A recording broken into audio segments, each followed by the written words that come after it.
Time now, 6:05. Our other top story this morning, Western Massachusetts is preparing to get hit with another snowstorm. A winter storm warning has been issued for Hampden, Hampshire, and Franklin counties. 22 News reporter Tamara Zakarzik is live with advice to help you prepare for the potentially damaging weather. Well, Kate and Rich, just when you thought winter was over, we're expected to get hit with yet another snowstorm. These could impact your morning and evening commutes on Tuesday, so you may want to plan ahead.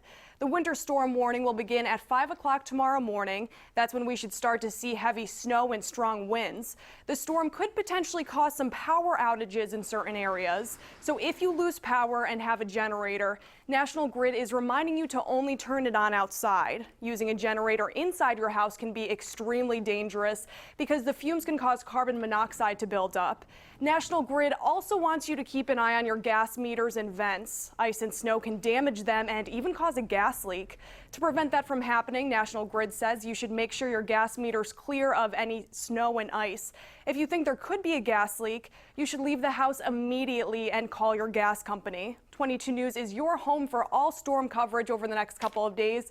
You can always get updates on air and online at wwlp.com. Tamara Zakarzik, 22 News.